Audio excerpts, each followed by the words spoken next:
하나님의 말씀은 요한복음 12장 23절입니다. 신약성경 168면 요한복음 12장 23절로 26절까지 봉독하겠습니다.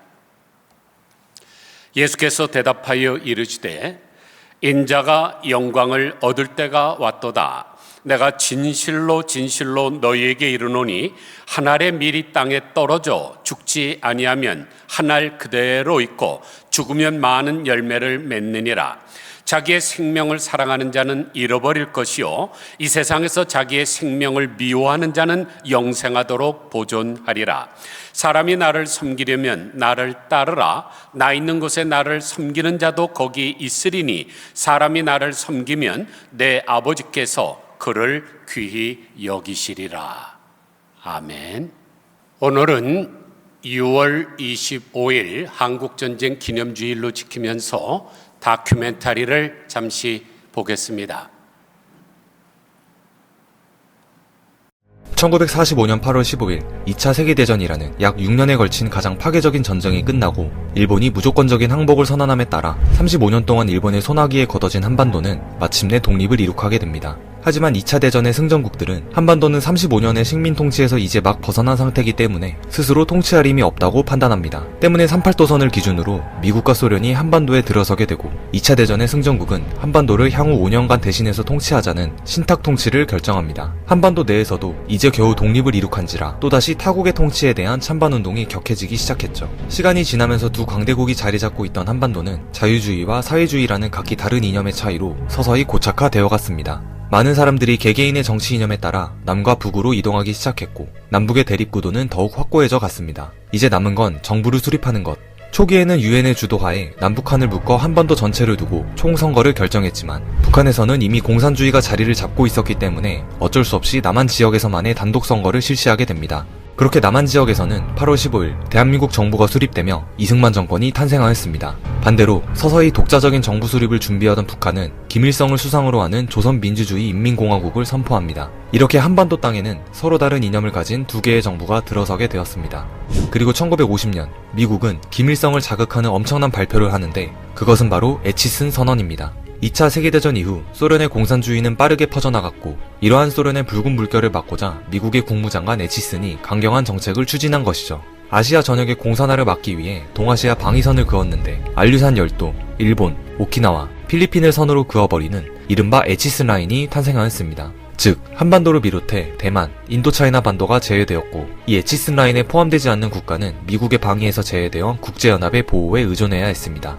이제 남한에 있던 미군은 모두 철수하게 되고 이 소식은 북한 김일성의 귀는 물론 소련의 스탈린의 귀에도 들어가게 됩니다. 그리고 한반도 전체에 붉은 불을 들이기 위한 김일성의 야망이 서서히 드러납니다. 당시 양쪽의 국력 상황은 한국군은 탱크가 한 대도 없고 국민 성금으로 캐나다로부터 구입한 항공기 10대가 전부인 반면에 북한군은 소련으로부터 탱크 242대, 항공기 211대, 각종 포 3,500문을 확보했기 때문에 김일성은 이 상황에서 남친 공격만 진행하면 백전백승할 것이라고 확신하고 있었습니다. 김일성은 자신감에 차 있었습니다. 3일이면 충분히 서울을 점령하고 50일 안에는 남한 전체를 점령하며 한반도를 공산주의로 뒤덮을 수 있다고 믿었습니다. 그는 본격적으로 무력 적화 통일을 현실화하기 위해 스탈린에게 50차례가 넘는 지원 요청 전문을 보냈는데 반면 스탈린은 2차 대전이라는 어마어마한 경험을 직접적으로 해본지라 섣불리 김일성의 계획에 찬성할 수는 없었습니다. 더군다나 미국이 보여준 압도적인 국력을 체감한 이상 미국과의 전면전으로 확대될 가능성을 배제하려고 했습니다. 하지만 김일성은 끝끝내 3차례나 소련을 방문하여 스탈린으로부터 남친에 대한 허락과 지원 약속을 받았고 추가로 중국의 마오쩌둥으로부터 참전 약속과 모든 전쟁 물자의 지원 약속을 받아내는 데 성공합니다. 이렇게 스탈린과 마오쩌둥 그리고 김일성 세 사람이 치밀하게 계획한 6.25 한국전쟁은 시작되었습니다. 1950년 6월 25일 새벽 4시 북한은 폭풍이라는 작전명 하에 38도 경계선을 넘어 전면적인 남한 침공을 개시하였습니다. 소련의 간접적인 지원을 받은 북한군은 전차와 전투기를 앞세워 서울을 향해 매우 빠른 속도로 진격하기 시작했고 아무것도 없었던 국군은 북한군의 기습 공격을 견딜 수 없었습니다. 1950년 6월 달력을 보면 전쟁이 발발한 6월 25일은 일요일이었는데 육군이 휴가를 많이 가는, 즉 일주일 중 방어가 가장 허술한 요일이었습니다. 하필이면 전쟁이 발발하기 이틀 전 전방에 있던 군인의 절반을 휴가를 보내는 바람에 남한의 부대는 텅 비어있는 말도 안 되는 상황이었죠. 때문에 소수의 인원을 순환적으로 휴가를 보내는 것이 아니고 왜 전쟁이 발발하기 이틀 전에 대규모 휴가를 보냈는지에 대해서는 한국전쟁 10대 미스테리로 꼽히게 됩니다. 전쟁 발발 3일 만인 6월 28일 북한의 빠른 침투에 남한은 대응도 제대로 못하고 수도 서울을 점령당하고 맙니다. 이때 북한의 전차가 서울 시내까지 들어서자 국군은 북한이 한강 이남으로 진출하는 것을 막기 위해 한강대교를 폭파시키는 결정을 내립니다. 다리 폭파 소식을 접해 들은 44,000명가량의 병력은 중장비는 물론 소총까지 모두 버리고 후퇴를 해야 했습니다. 이승만은 이미 새벽 4시에 특별 열차편으로 서울을 빠져나가 대전으로 피난하였으며 한강 이북은 북한군에게 완전히 점령당했습니다. 다리가 끊어지는 바람에 서울 방어에 참가했던 국군의 퇴로가 막혀버렸고 미처 다리를 건너지 못한 피난민들의 발이 묶이고 말았습니다. 이날 서울 시내에 숨은 국군 장병, 경찰, 공무원, 반공인사 검거 작전이 실시되었는데 체포된 모든 한국군 장교는 무조건 현장에서 즉결 처형을 당했고 나머지는 인민재판으로 억울한 죽음을 당했습니다. 북한군이 처음 서울을 점령한 직후 이들은 서울대병원에 난입하여 대규모 학살을 벌이는데 북한군은 원수놈들의 앞잡이들이 여기 누워있다며 선동을 시작했고 이내 대한민국 국군 부상자, 중환자들을 상대로 사살하기 위한 학살극이 시작되었습니다. 그들은 한국군 응징이라는 미명하에 학살을 자행했으며 부상당한 한국군 장병, 일반인 구분 없이 잔인한 학살극이 벌어집니다. 서울 시내는 이제 북한군으로 우글거리기 시작했으며 급하게라도 김홍일 장군이 한강 이남으로 철수한 부대들을 긁어모아 혼성부대를 급조해 강북의 북한군과 대치하였습니다. 이 과정에서 급하게 모은 혼성부대이기 때문에 지휘체계가 제대로 안 잡히는 등 문제가 많았지만 북한군의 진격을 약 일주일 지연시키는 데 성공합니다. 6.25 전쟁이 발발하고 소식을 접한 유엔 안보리에서는 즉각적으로 이 문제를 논의하였습니다. 북한의 침략이 확인되자마자 유엔은 신속하게 대응 조치를 취하였고 미군을 시작으로 연합군의 참전이 시작되었습니다. 당시 미국의 대통령 해리 S. 트루먼은 북한의 남침에 대해 정면으로 대응해야 한다고 단호하게 주장하였습니다.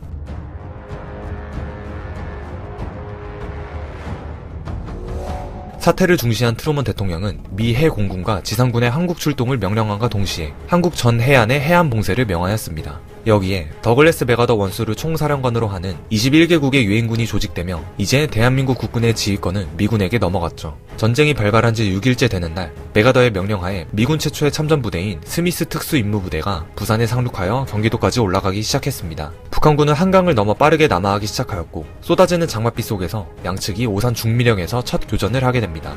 하지만 기대도 잠시 북한의 거침없는 공격에 스미스 부대는 무참한 패배를 맛봐야 했고 미군과 국군에게 엄청난 충격과 실망을 안겨주게 됩니다. 미군이 참전했다는 것을 알면 북한군이 물러설 것이라고 생각한 메가더의 예상은 완전히 빗나갔습니다.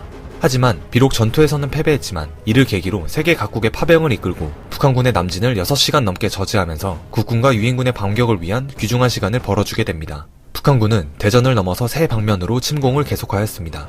유엔의 지원이 결정된 후 투입까지의 시간이 걸렸기 때문에 국군과 일부 미군은 계속 후퇴에 후퇴를 거듭해 대구와 경상남도 일부 지역을 제외한 전 국토가 공산당의 수중에 들어가게 됩니다. 이러한 북한군의 공세에 밀린 대한민국 정부는 부산으로 이전하였고 전국의 피난민들 또한 부산으로 몰려들었습니다. 한미연합군은 낙동강 방어선을 구축하고 압도적인 병력과 장비를 갖춘 북한군의 남하를 지연시키는 데 총력을 기울입니다. 낙동강 전선이 무너지면 북한이 대구와 부산을 함락하며 한반도 전체를 먹는 것은 시간 문제였죠. 특히 이 당시 전선의 상황이 급박하고 국군의 병력 소모가 상당했기 때문에 일반인은 물론 학교에서 공부하던 학생들도 급하게 나와 전쟁에 참여했습니다. 약 27만 명의 학도병이 모집돼 총을 쏘는 요령만 습득한 뒤 곧바로 전선에 투입되었는데 이들은 대부분 나이가 14세에서 17세에 불과했죠. 격전을 치르고 나면 부대원의 30-40%가 사라졌고 이들은 이전처럼 수많은 학도병과 민병대로 교체되었으며 나중에는 분대장이 자신에게 배속된 분대원의 얼굴과 이름도 모른 채 전투에 나서는 지경까지 이르렀습니다. 북한군은 대구 바로 위인 경상북도 칠곡까지 내려왔고 국군과 미군은 최후의 결전을 전개해야만 했습니다. 칠곡에 위치한 다부동 일대는 대구에 이르는 관문에 해당했고 전술상 대단히 중시되었습니다. 북한의 집요한 공격에 맞서 백선엽 준장이 이끄는 국군이 어마어마한 희생을 무릅쓰고 북한군을 저지하기 시작했습니다. 당시 이곳에서 싸웠던 참전용사의 회고에 따르면 북한의 박격포와 수류탄이 비처럼 쏟아져 선임, 후임할 거 없이 모두 쓰러져 있었으며 살기 위해선 필사적으로 싸워야 했다고 합니다. 특히 북한 공산군 박격포가 정말 지독했으며 자신의 전우들이 그때 정말 많이 죽었다고 합니다. 때는 8월의 무더운 날씨라 전장에서 주먹밥을 먹을 때면 시체 썩은 내와 함께 먹어야 했죠. 6.25 전쟁 중에서도 가장 치열했던 전투로 꼽히는 다부동 전투에서 대한민국 국군이 대공세 방어에 성공함에 따라 대구로 진출하려던 북한의 기세를 꺾게 됩니다. 이로써 북한군은 공세 종말점에 도달하고 유엔군의 증원 파병 때까지 또 한 번의 여유 시간을 마련하게 됩니다. 이렇듯 초반 전투에서 국군과 미군은 후퇴를 거듭하는 동시에 유엔군이 도착할 때까지 시간을 버리는 지연전을 펼쳐야 했습니다. 8월 말이 되자 조선인민군은 공격을 오래 지속하기가 어려워졌고 국군과 미군의 끈질긴 방어에 커다란 손해를 받은 상황이었습니다. 북한군은 보급 또한 제대로 이루어지지 못했기 때문에 식량, 무기, 장비 등 모든 면에서 물자가 부족해져 갔죠. 한편 양국이 지연전을 펼치는 동안 유엔군은 전세를 뒤집겠다는 작전을 치밀하게 계획하고 있었는데 그렇게 시행된 게 작전명 크로마이트, 바로 인천 상륙 작전입니다. 북한군이 거의 점령한 한반도의 허리 부분을 강타한다는 이 계획은 맥어더 장군에 의해 진행되는데 사실 초반 미 합동참모본부는 상륙작전을 펼친다는 것에 전적으로 동의했지만 그 지역을 인천으로 정하는 것에는 반대했습니다.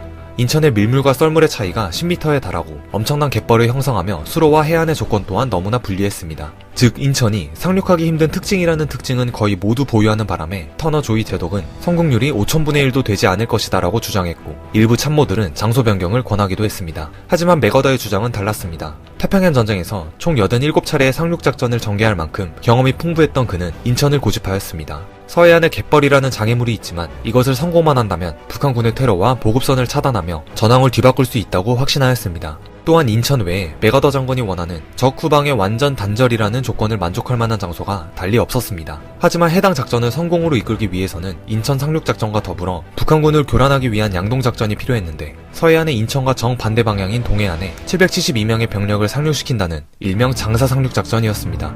이 작전은 인천 상륙작전과 같은 날 동시에 진행되기로 계획되었는데 위치는 경상북도 영덕 장사리로 정해졌습니다. 작전에 투입된 병력의 93%는 역시 16세에서 19세 소년 학도병들이었고 그들에겐 군번도 계급도 없었죠. 상륙작전에는 도가 터있기에 자신의 의견에 누구보다 확신이 있었던 맥아더는 그동안의 경험을 6.25 전쟁에서도 그대로 적용했습니다. 그리고 1950년 9월 15일 지금까지 낙동강 방어선에서 지원군이 오기까지 전선을 막아줬다면 이제 한반도에 도착한 맥아더와 유엔군이 전세를 역전시키기 위한 인천 상륙작전을 감행합니다. 7만 5천여 명의 병력과 261척의 해군 함정이 인천에 투입되고 같은 날 경북의 장사리에서도 772명의 학도병이 상륙해 양동 김만 작전을 펼치기 시작하였습니다. 인천에서는 서울을 수복하기 위해 빠르게 움직이기 시작했으며 이에 발맞춰 낙동강 전선 일대에서도 대대적인 반격이 벌어졌습니다.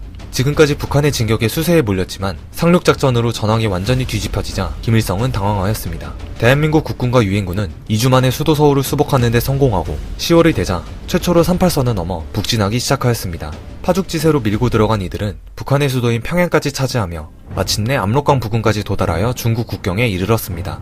파란 물결이 한반도 전체를 뒤덮으려고 하는 바로 그때 잠자코 있던 중국이 북한을 도와 나서기 시작했습니다. 사실 북한이 멸망 위기에 몰리자 김일성은 다급히 소련과 중국에게 지원 요청을 하게 되는데 소련의 스탈린은 여전히 전쟁 참여에 소극적인 입장을 보였지만 마오쩌둥은 달랐습니다. 미국과 한국이 북한의 영토를 순식간에 차지하고 이제는 중국의 문턱까지 다가오자 비로소 위기감을 느낀 마오쩌둥은 전쟁에 적극적으로 참전하기로 마음먹었습니다. 그리고 수십만의 중공군이 북한을 지원하며 남진하기 시작했습니다. 이들은 과거의 국공내전에서 사용했던 과감한 우회와 매복 그리고 결정적인 순간에는 수많은 전력을 집중시키는 소위 인해전술을 사용하였습니다. 설상가상으로 그나마 부족했던 공군력까지 소련의 스탈린이 메꿔주면서 무서운 속도로 내려오기 시작했습니다.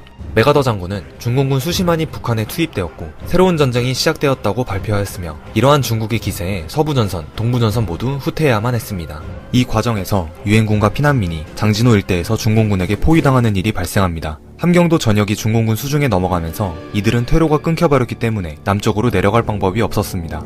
따라서 유엔군 사령부는 급하게 그 근처 해상으로 탈출하자는 계획을 세웠고 국군과 유엔군 그리고 10만 명의 피난민과 함께 대규모 철수작전을 벌이게 됩니다. 이들을 모두 구출시키기 위한 이 작전은 12월 24일까지 약 열흘 동안 흥남항에서 이루어졌는데 장병 10만 명과 차량 17,000대, 피난민 약 10만 명과 35만 톤의 군수품을 안전하게 동해상으로 철수시키는 데 성공하였습니다. 당시 이 작전에 대한 유엔군의 암호명은 비공식적으로 크리스마스 카고로 알려져 있으며 후에 철수작전이 큰 피해 없이 성공적으로 완료되어 크리스마스의 기적이라고도 불리게 됩니다. 또한 작전 성공 보고를 받은 미국의 트루먼 대통령은 자신이 가질 수 있는 가장 좋은 크리스마스 선물이라고 언급했다고 알려져 있습니다. 절박한 피난길 중에 비좁은 배에서는 5명의 새로운 생명이 태어났죠. 이 사건을 기념하기 위해 현재 거제도 포로 수용소에 있는 기념비에는 10만 명의 인명을 구한 6명의 영웅의 얼굴이 새겨져 있습니다. 한편 예상치 못한 반격에 한국군과 유엔군은 38도선 이북에서의 대대적인 철수를 계획하고 1951년 1월 4일 급기야 수도 서울이 중공군에게 빼앗기면서 한국 정부는 다시 한번 부산으로 철수하게 됩니다. 이미 소련도 북한과 중국을 도와 전쟁에 부분적으로 참전하기 시작했는데 참전 사실을 숨기기 위해 조종사들의 교신에도 러시아어가 아닌 중국어를 쓰도록 강요받았습니다. 미국도 소련의 참전 사실을 잘 알고 있었지만 만약 소련의 참전 사실이 대외적으로까지 알려지면 미국 내에서 전쟁의 확대 여론이 대두될 것을 우려한 아이젠하워 대통령의 지시에 따라 이를 비밀에 붙였다고 합니다. 한국과 북한의 끈질긴 전투는 멈추지 않았습니다. 한국은 서울을 뺏긴 지 2달여 만에 다시 되찾는 데 성공하지만 38도선 부근에서 양측의 일진일퇴가 거듭되면서 전쟁은 오랫동안 계속되었습니다. 전선이 고착화됐고 전쟁에 이미 소련도 부분적으로 참전했기 때문에 세계 여러 나라들은 머지않아 전쟁이 확대될 것이라고 생각했죠. 때문에 한국을 제외한 대부분의 국가가 얼른이 한국 전쟁을 중단하고 휴전을 하자고 주장하였습니다. 하지만 공산주의를 결사 반대하던 이승만만큼은 북진을 고집하며 휴전에 협조하지 않았습니다. 이승만은 유엔의 도움으로 통일된 한국의 지도자가 되기를 희망하였기에 조선민주주의 인민공화국 정부를 완전히 제거하는 데 방해가 되는 어떤 협정에도 반대했습니다. 휴전협정이 원활히 이루어지지 않고 전투는 계속되는 와중에 1953년 3월 소련의 스탈린이 사망하자 길었던 휴전회담은 다시 급물살을 타며 새로운 국면을 맞게 됩니다. 한국전쟁이 점점 국제전으로 확대되면서 3차 세계대전의 징후가 보이자 소련 내각은 한국전쟁을 정치적으로 마감한다는 결정을 통보하면서 휴전에 돌입하였습니다. 다만 휴전협정에서 가장 큰 쟁점 가운데 하나가 포로 교환 문제였는데 이때는 휴전이 성립되더라도 북한이나 중국으로 되돌아가기를 반대하는 포로가 많았습니다. 이에 대해 공산군 측은 포로를 강제적으로 전부 송환시키자는 자동 송환을 주장하였고 유엔군 측은 포로 각 개인의 자유의사에 따라 결정하자는 자유송환을 주장하며 양측의 입장은 팽팽하게 줄다리기를 하였습니다. 마침내 1953년 6월 8일 포로 송환협정이 체결되었는데 그 내용은 송환 희망자는 판문점에서 송환되고 송환 거부자는 자유의사에 따라 행선지를 결정하도록 되었습니다. 이렇게 휴전협정은 원활히 진행되는 줄 알았으나 휴전을 원치 않았던 이승만은 아직 수감 중이던 반공포로 37,000여 명을 한꺼번에 석방시키는 사건을 벌입니다. 미군 감시원을 내쫓으면서 강행된 이 사건은 온 세계에 큰 충격을 주어 국제연합군 긴급회의, 영국의 긴급내각회의, 한국전 참전국 회의 등을 열게 하였으며 이승만은 한국 측의 요구가 이행되지 않으면 보다 강력한 조치를 취하겠다는 태도를 보였습니다. 전쟁에 지친 미국은 이승만에게 휴전협정에 찬성하라는 강력한 메시지를 전달했지만 이승만은 미동도 하지 않았습니다. 이승만의 주장은 이러했습니다. 휴전을 원한다면 한국이 위협을 받을 때 미국이 먼저 해준다는 약속, 그리고 한국의 병력을 진강시켜준다는 약속을 해줘야만 휴전에 동의한다는 입장이었습니다. 즉, 안전이 보장되지 않으면 휴전협정에 결사 반대한다는 벼랑 끝 전술이었습니다. 이 때문에 한미 간에도 갈등이 생겼으나 한국에 급파되어 담판을 벌였던 로버트슨 미국 특사와의 절충한 끝에 원만한 해결을 보게 됩니다. 미국은 한미상호 방위조약을 체결, 경제원조, 한국군 증강 등 한국의 안보태세가 굳건해질 수 있는 조건으로 이승만에게 휴전 동의를 얻어냈죠. 그리고 마침내 1953년 7월 27일 한국과 북한 양측 간의 정전협정이 체결되면서 약 3년 1개월 동안 치러진 한국전쟁은 중단되었습니다. 전쟁이 발발한 1950년 이래 휴전 상태는 약 70년 동안이나 지속되고 있습니다. 참혹했던 6.25 전쟁은 잠시 중단되었지만 이 전쟁으로 대한민국은 엄청난 물적, 인적 피해를 입었습니다. 여기에 군인 전 사상자, 실종자가 62만 명, 민간인 피해 99만 명이었으며 유엔군 사상자 실종자가 15만 명에 달했죠. 수십만의 전쟁 고아와 미망인이 발생하였으며 가족이 헤어진 이상가족은 1000만여 명에 달하였습니다. 북한 측도 많은 인명과 물적 피해를 입은 건 마찬가지였습니다. 6.25 전쟁 전 남한보다 월등했던 북한의 산업시설과 주택, 건물, 기반시설도 전쟁 중에 거의 파괴되었습니다. 이제 한반도는 군사분계선을 기준으로 둘로 나뉘어 각각 남한에는 자본주의 국가가, 북한에는 사회주의 국가가 수립되어 현재에 이르고 있습니다.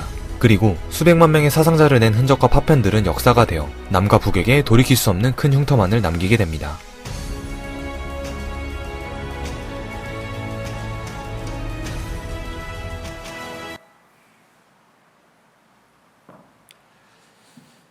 제가 입은 군복은 한국에서 전쟁이 나면 입고 가려고 준비했던 것인데 입을 기회가 없어서 고이고이 간직하고 있습니다. 전쟁이 일어나면 안 되겠지만은 이스라엘 백성들은 자기 나라에서 전쟁이 나면 누구나 다 갑니다. 그런데 아랍 사람들은 전쟁이 나면 도망가기 바쁘죠. 오늘 이 동영상을 통해서 모르던 사실들을 많이 배우셨을 것입니다. 그래서 사람은 계속 배워야 됩니다. 특별히 역사를 배워야 역사 속에서 역사하시는 하나님의 능력을 체험하게 됩니다. 그래서 성경은 홍해도의 사건, 또 바벨론에서 돌아오는 사건을 계속 기억하라고 말하고 있는 것입니다. 여러분 이 노래를 기억하실 거예요. 잊으랴 어찌 우리 이날을 조국을 원수들이 짓밟아 오던 날을 맨주먹 붉은 피로 원수를 막아내어 발얼굴로 땅을 치며 의분했던 날을. 매년 6월 25일이 다가오면은 우리 남한 국민들이 부르던 유교 노래죠. 그런데 지금은 주적이 누군 줄을 모르고 있습니다. 그래서 남한 사람들이 이 노래를 부르지 않는 결과 한국은 잊어버린 전쟁이 되고 말았습니다. 그런데 한국전쟁은 사망자 기준으로 볼 때 인류 역사상 발발했던 수많은 전쟁들 가운데서 7번째로 큰 전쟁이었습니다. 한국보다 더 많은 군인들이 사망한 전쟁은 첫째 30년 전쟁, 둘째 스페인 왕위 계승 전쟁, 셋째 7년 전쟁, 넷째 나폴레옹 전쟁, 다섯째 제1차 세계대전, 여섯째 제2차 세계대전 뿐입니다. 그런데 이상의 6개 이 전쟁은 이 강대국이 약소국을 침범하기 위해서 다른 민족과 싸운 전쟁인데, 이 한국 전쟁만은 동족이 동족을 죽인 민족 상잔의 민족 전쟁입니다. 그러니까 세상에서 가장 부끄러운 전쟁이죠. 전쟁으로 말미암아 전체 인구의 약 10%가 죽었고 건물과 시설들이 철저히 파괴됨으로써 우리나라는 전쟁 이후에 세계 최하위의 빈곤 국가로 전락하고 말았고 아직도 유일한 분단 국가로 남아 있습니다. 그래서 절대로 잊어서는 안 되는 것입니다. 과거를 기억하지 않는 자들은 과거의 잘못을 반복할 수밖에 없다고 말한 조지 산타나의 말을 기억해야 됩니다. 그런데 몇 년 전 한 조사에 따르게 되면 우리 한국 국민들 가운데 30세 이하의 한국 전쟁이 뭔지 모르는 사람이 50.4%였습니다. 그리고 중고등학교 학생들 가운데는 56.8%가 왜 한국 전쟁이 일어났고 언제 일어났는지조차를 모르고 있었습니다. 그러므로 사실 현재 대한민국이 겪고 있는 절체절명의 체제 위기와 정체성의 혼란은 한국 전쟁과 같은 역사에 대해서 한국 국민이 기억하지 못하고 감사하지 못하는 당연한 결과라고 할 수 있습니다. 그런데 우리가 또 잊지 말아야 될 게 하나 있죠. 전 세계 나라의 거의 절반이 당시에 공산주의 사상에 물들어 있을 때 우리나라는 자유민주주의를 선택했다는 사실입니다. 만약 대한민국이 공산주의 사상에 빠졌다고 한번 생각해 보세요. 저와 여러분은 어떻게 됐을까요? 기독교인들은 지금 다 저 아우지 탄광에 가서 강제 노동하고 있지 않습니까? 제가 지지난 수요일 날 그 자세히 보고해 드렸죠. 이번에 푸틴이 북한을 방문할 때 밤 11시 넘어서 도착을 하는데 평양 주민들이 그 순안공항에 나와서 무당 같은 뻘긋뻘긋한 울긋불긋한 옷을 입고 화려한 칠리리더들이 흔드는 것 같은 총체를 흔들면서 뭐 열광적으로 하지 않습니까? 우리도 만약 기독교인이 아니래도 남한 사람들이라도 적화통일이 됐으면 그런 일에 도움되지 않았겠습니까? 그러므로 우리는 자유주의를 선택한 우리 선조에게 감사해야 합니다. 그런데 대한민국이 자유민주주의를 선택하게 된 것은 바로 우남 이승만 대통령의 덕분입니다. 제 나이 또래의 한국 사람들은 학창시절에 이렇게 배웠습니다. 이승만은 4.4 5.2 개헌을 통해서 장기 집권을 하려고 했고 4.19 때 발포를 명령했던 장본인이라고 가르쳤습니다. 그래서 저도 이승만은 나쁜 대통령이구나, 이게 머리에 박혀 있습니다. 그러나 우리는 하나만 알고 둘은 몰라서는 안 됩니다. 북한 사람들이 가장 미워하는 사람이 바로 이승만이죠. 이를 갈리도록 미워합니다. 그 사람 때문에 적화통일이 안 됐기 때문이죠. 사실 이승만은 여러분이 잘 아시는 세종대왕 큰형님인 양평대군의 16대 자손입니다. 그러니까 왕족이에요. 그런데 그분이 무엇을 했습니까? 왕정 폐지운동에 앞장을 섰습니다. 이래 갖고는 나라가 안 된다. 자기도 왕족인데. 그리고 독립신문에 주필을 하셨고 계몽운동에도 앞장을 서셨습니다. 그 결과 반역죄로 체포가 되어서 5년 7개월 동안 한성 감옥에서 옥살이를 했죠. 그런데 감옥에 있을 때 예수 그리스도를 영접했고 감옥에 있는 동안에 40여 명을 전도해서 예수님을 믿게 했습니다. 그 모습을 봤던 선교사가 이 사람은 보통 사람이 아니구나 해서 미국으로 유학 갈 수 있는 길을 주선해 줬습니다. 그래서 조지 워싱턴 대학교에 입학해서 32세에 학사학위를 받았고, 하버드 대학교에 입학해서 이탈리아 통일운동에 관한 논문으로 석사학위를 받았고, 프린스턴 대학교에서 지난 150년간 국제법상 중립성 이론 발전이 미국에 기여한 바를 연구해서 미국의 영향을 받은 중립이라는 논문을 집필해서 박사학위를 받았습니다. 그러니까 이 이승만 대통령은 대단한 사람입니다. 미국의 최고의 좋은 대학 3개를 나왔고 자유자재로 영어로 논문을 쓸 수 있었던 대학자죠. 그러니까 외교에서도 누구나 영어로 이야기할 수 있는 능력을 갖췄습니다.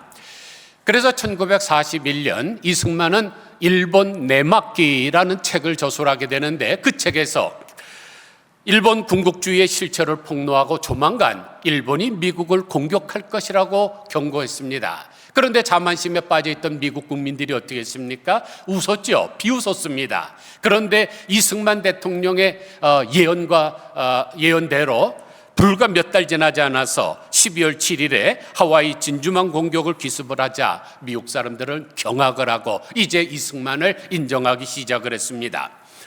그만큼 탁월한 역사적인 안목을 가지신 분이 바로 이승만 대통령이십니다. 또한 6.25 때 미국의 눈치를 보지 않고 방공포로들을 석박한 배짱이 두둑한 분이시죠.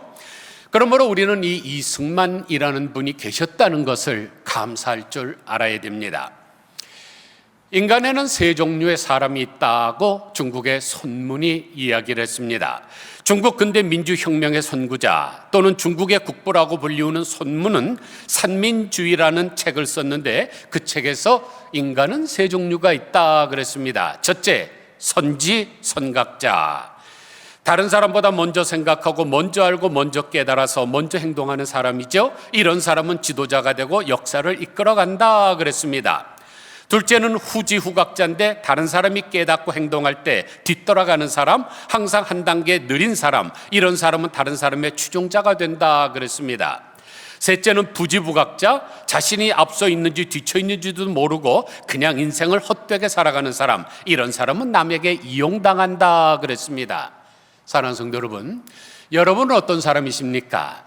선지선각자이십니까? 후지후각자이십니까? 무지무각자이십니까? 저는 선지선각자가 되려고 정말로 노력하는 사람입니다. 누구보다 먼저 역사를 깨닫고 이해하고 그래서 그것을 행동으로 옮기려고 하고 있습니다. 그런 사람이 해야 되는 대표적인 행동이 희생하는 거죠. 선구자는 희생하는 사람입니다. 오늘 본문을 보면 예수님께서 십자가에 달려 돌아가시기 전에 하신 말씀들이 기록되어 있습니다. 23절 보니까 예수께서 대답하여 이르시되 인자가 영광을 얻을 때가 왔도다. 예수님도 선지선각자이셨는데 예수님이 지금 십자가에 달려 돌아가시는 것은 개죽음하는 게 아닙니다. 하나님 앞에 영광을 받는 일이죠. 그래서 24절에서는 놀라운 선언을 하십니다. 내가 진실로 진실로 너희에게 이르노니 한 알의 밀이 땅에 떨어져 죽지 아니하면 한 알 그대로 있고 죽으면 많은 열매를 맺느니라. 여기서 열매를 맺느니라는 단어가 헬라어로 카르폰 페레인데, 죽은 씨앗의 희생을 통해서 새로운 생명의 열매가 나타난다는 뜻입니다. 여러분 한번 가만히 생각해 보세요. 어떻게 생명이 확장돼 나갈 수가 있습니까? 인간도 어머니의 희생을 통해서 확장되어 나가지만 씨앗은 어떻습니까? 땅에 떨어져서 그것이 죽어야만 많은 생명의 확장을 가져옵니다. 그런데 그 씨앗이 난 안 죽을래 그러고 버티면 썩어지고 아무것도 없는 거죠. 그러므로 예수님처럼 다른 사람을 위하여 죽어야 다른 사람의 생명을 구하는 역사가 일어납니다. 이어서 또 하나의 역설을 주시는데 25절을 보면 자기의 생명을 사랑하는 자는 잃어버릴 것이요 이 세상에서 자기의 생명을 미워하는 자는 영생하도록 보존하리라. 여기서 보존하리라는 단어가 필렉세인데 영원한 생명을 다시 얻는다는 뜻입니다. 그런데 여기 자기의 생명을 사랑한다에서 사랑한다는 말은 집착한다는 뜻입니다. 그러니까 자기가 살기 위해서 자기의 생명을 집착하는 사람은 잃을 것입니다. 그런데 반대로 자기의 생명을 미워해서 집착하지 않아서 자기의 생명을 버리고자 한다면 하나님 앞에서 더 큰 생명으로 받는다는 기독교의 진리죠. 여기서 두 가지를 비교하고 있습니다. 생명이라는 단어와 영생. 생명이라는 단어는 수케이고 영생이라는 단어는 조에입니다. 수케이, 조에, A라는 단어가 반복되고 있는데 수케이는 자아라고도 번역되는 단어입니다. 그러므로 자기 자아를 사랑하는 사람은 모든 것을 잃어버릴 것입니다. 그러나 하나님과 관계를 맺은 사람은 영생을 얻게 되는 거죠. 그런데 하나님과 관계를 얻기 위해서 가장 먼저 해야 될 것이 자기 부인입니다. 자기 부정이죠. 왜냐하면 에덴 동산에서 인간은 타락함으로 말미암아 인간 자아가 병들었기 때문입니다. 사랑하는 성도 여러분, 하나님께서 우리를 부르신 목적이 무엇입니까? 누가복음 9장 23절에 나오는데 누구든지 나를 따라오려거든 자기를 부인하고 자기 십자가를 지고 나를 따를 것이라 그러셨습니다. 즉 하나님이 우리를 부르신 까닭과 목적은 희생이죠. 자기를 부인하고 자기 십자가를 지고 따르는 것입니다. 이것이 없이는 참 성도가 될 수 없습니다. 여러분, 프랑스에서 가장 존경하는 사람이 누굴까요? 나폴레옹 황제일까요? 드골 대통령일까요? 아니죠. 남자 중에는 파르테르라고 하는 세균학자입니다. 이 사람은 정말로 너무너무 어려운 가운데 이 예방주사를 발견했는데 그것으로 돈벌이하지 아니하고 인류를 위하여 그저 내놨습니다. 여성으로서는 노벨 의학상과 노벨 물리학상을 받은 큐리 부인인데 이분은 어떤 남자를 사랑했습니다. 그런데 그 집안에서는 이 여자가 너무나 가난하다고 퇴짜를 놔서 할 수 없이 파리에 가갖고 쥐가 막 들끓는 아주 가난한 아파트에서 연구의 연구를 거듭한 결과 라듐이라고 하는 원소를 발견하죠. 여러분, 라듐이라는 것은 의학에서 많이 사용하는 것인데 그거에 특허를 냈으면 지금 전 세계에서 최고의 부자는 큐리 부인이었을 것입니다. 그러나 공익을 위해서 모든 것을 다 포기하고 내놓았죠. 하늘의 미랄이 되었던 것입니다. 마지막으로 26절을 보면 사람이 나를 섬기려면 나를 따르라. 나 있는 곳에 나를 섬기는 자도 거기 있으리니 사람이 나를 섬기면 내 아버지께서 그를 귀히 여기시리라 그럽니다. 여기서 귀히 여기신다는 말의 원어가 티메세인데 영예를 수여한다는 거죠. 그러니까 예수 그리스도를 따르고 예수 그리스도를 위해서 섬긴 사람은 하늘나라에 가서 하나님께서 영화로운 상급을 주신다는 뜻입니다. 그러나 이 땅에서 아무리 큰 영광과 영예를 얻고 재물을 얻고 또 권력을 얻었다 할지라도 희생하지 않는다면 그 사람은 하나님 앞에서 어떠한 가치도 부여받지를 못합니다. 그런 사람은 천국에 입성하지도 못합니다. 저는 이 시간 여러분들이 잘 모르는 6.25 전쟁의 영웅 한 분을 소개하려고 합니다. 잘생기고 노래 잘하는 임영웅만 사랑하지 마시고 우리를 이렇게 자유민주주의에서 살 수 있게 해주신 6.25 전쟁의 영웅을 기억하시고 감사하시기를 바랍니다. 6.25 전쟁에서 영웅이라고 하면 제일 먼저 등장하는 인물이 임부택 장군입니다. 이분은 국군 경비 창설 멤버로서 중사계급으로 교관을 받아 사병군번 1번을 받은 사람입니다.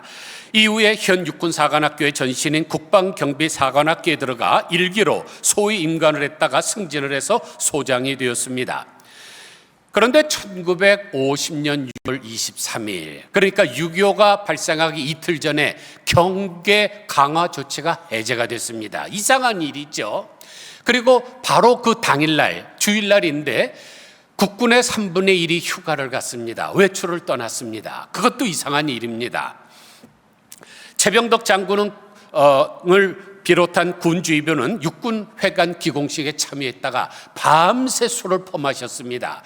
그런데 임부택 소장은 북한군 남침 징후를 포착하고 강원도 춘천 소양강변 인근에 방어 진지를 구축하고 준비태세를 갖췄습니다. 6.25가 개전되는 당시 인부택의 예측이 적중을 해서 열세 화력으로도 춘천으로 향하는 북한군을 3일간 막아냈습니다. 만약 이분도 다른 사람들처럼 가서 술 퍼먹고 그냥 휴가 가고 외출을 했다면 우리나라는 서울을 그냥 하루에 뺏겼을 것입니다. 그런데 그분의 노력으로 개전 초기 큰 혼란에 빠졌던 국군이 전열을 가다듬어 한강 방위선을 구축하는 데 결정적인 역할을 한 사건입니다. 북한군은 개전 당일 춘천을 점령하고 곧바로 수원에 진경해서 국군 중원부대와 한강 이북의 국군을 포위 섬멸할 계획이었지만 인부택 소장의 악착한 방위로 물거품이 되었습니다. 그는 다음 달인 7월 충북 음성에서 일어난 동락 전투에서 북한군 15사단 48연대를 기습 공격으로 섬멸해서 6.25 사변 첫 승리를 기록했습니다. 1951년 4월에는 6단장 부사단장으로 있던 시기에 경기 양평 용문산에서 중공군 3개 사단의 공격을 받고도 반격해서 2만 명을 사살하고 3,500명을 포로로 잡아 전쟁 최대의 승리를 거두기도 했습니다. 아울러 1953년 7월 11사단장으로 있었던 인부택 소장은 삼연지 반격 작전에서 중공군 4개 사단의 공세를 저지해 현재의 휴전선을 확보하는 데 결정적인 역할을 했습니다. 그래서 인부택 소장은 생전 최고 무공 훈자인 태국 무공 훈장을 2차례 받는 등 즉 모두 17개의 훈장을 받았습니다. 그래서 나중에는 별 3개가 된 중장이 되었죠. 그래서 중공군 총사령관이었던 팽덕희는 인부택 소장을 암살하는 특별 지시를 내리기도 했습니다. 그런데 말입니다. 이 6.25가 끝나고 이제 한 8년 정도 지나갔는데 자기 밑에 있던 쫄병 박정희가 5.16 혁명을 일으킵니다. 하극상이죠. 자기는 별 3개고 박정희는 별이 2개입니다. 여러분 같으면 어떻게 하겠습니까? 6.25 전쟁 때 아무 공로도 일으키지 못한 박정희, 내 밑에 있던 놈이 하극상이야? 내가 중공군과 북한군을 막아내서 2만 명을 죽이고 3,500명을 포로로 잡았던 그 전력으로 내가 박정희를 제거하겠다 그랬다면 또 한 번의 위대한 영웅이 됐을 것입니다. 그런데 만약 그렇게 됐으면 어떻게 했을까요? 우리나라에 또 내전이 일어났겠죠. 6.25가 끝난 지 얼마 되지도 않았는데 또 이제 다시 좀 살아나려고 하는데 또 내전이 일어나서 그러면 북한군 또 쳐들어오겠죠. 그래서 인부택 소장은 조용히 군복을 벗습니다. 하늘에 떨어지는 미랄이 되셨던 거죠. 미국의 수도 워싱턴 DC에 가면 한국전쟁 기념공원이 있습니다. 여러분 꼭 가보시기를 추천을 합니다. 거기 가면 벽에 사망한 미군 용사들의 이름이 한 사람 한 사람 다 기록이 되어 있습니다. 또한 유엔군 희생자들의 숫자가 다 되어 있습니다. 여러분 한번 생각해 보세요. 우리나라에 와서 피 흘려 죽은 그 청년들 20대 젊은 사람들입니다. 그 애들은 지금은 90이 넘은 노병들이 되었겠지만은 그 애들은 어떤 가정의 보배와 같은 아들입니다. 3대 독자도 있을 수 있고 정말로 그 가정에 눈에 넣어도 아프지 않을 만한 그런 아들인데 코리아가 어디 있는지도 모르고 그저 자유민주주의를 구원하기 위해서 와서 피 흘려 싸웠던 사람들 아닙니까? 만약 그런데 대한민국이 그런 사람들의 희생을 잊어버린다면 하나님도 대한민국을 외면하실 것입니다. 그러므로 이제 우리는 그들의 희생을 기억하며 감사하고 또 우리도 그들처럼 땅에 떨어지는 하나님의 미랄이 되겠다고 결심을 해야 됩니다. 그것이 바로 하나님이 원하시고 기뻐하시는 길이기 때문입니다. 아무쪼록 내 생명에 집착하지 말고 하나님의 나라를 위하여 희생하면서 주님이 계신 그곳에 나도 함께 가겠다는 각오로 살아가시는 우리 모두 다 되시기를 주님의 이름으로 간절히 축원드립니다. 기도하겠습니다. 하나님 아버지, 6.25 사변이 일어난 지 74년이 지났습니다. 이제 그때 응애하고 태어났대도 지금 74세입니다. 하나님 아버지, 지각을 가지고 무엇을 기억할 만한 나이가 됐으면 80이 넘었고 조금 활동할 수 있는 나이가 됐으면 90이 넘었습니다. 하나님 아버지, 이제 그분들이 다 사라지게 되면 지금 정신 빠져버린 저 남한 사람들, 정체성을 잃어버리고 북한을 찬양하며 종북 세력들이 많은 나라, 또다시 적화 통일의 위험에 빠질까 걱정스럽사오니 하나님 아버지, 선지성각자들을 많이 주셔서 하나님 깨닫게 하여 주시고 계몽운동하게 하여 주시기를 간절히 소원합니다. 또한 낙동강 전선에서 마지막 전투를 벌일 때 태종대 앞바다에서 일주일 동안 금식 기도했던 우리 기독교인들처럼 나라를 위해서 기도하는 주의 백성들이 많이 일어나게 하여 주사 우리나라가 안전하게 보존되게 하여 주시기를 간절히 소원합니다. 소련에게 속지 말고 미국에게 믿지 말고 중국이나 일본 사람들에게 현혹당하지 말게 하여 주옵소서. 그들은 항상 맛있는 토끼를 잡아먹으려고 하는 늑대처럼 서로 한반도를 먹으려고 하고 있는데 우리가 자주 국방의 능력을 가지고 지켜나가야 될 줄로 믿습니다. 비록 우리가 이민 와서 태평양을 건너서 살고 있지만은 우리 선조의 땅을 잊어버리지 말게 하시고 기억하게 하여 주시옵소서. 우리 하나님의 놀라운 은혜가 한반도에 함께 임하시기를 간절히 소원하옵고 예수 그리스도의 거룩하신 이름으로 간절히 기도드리옵나이다. 아멘.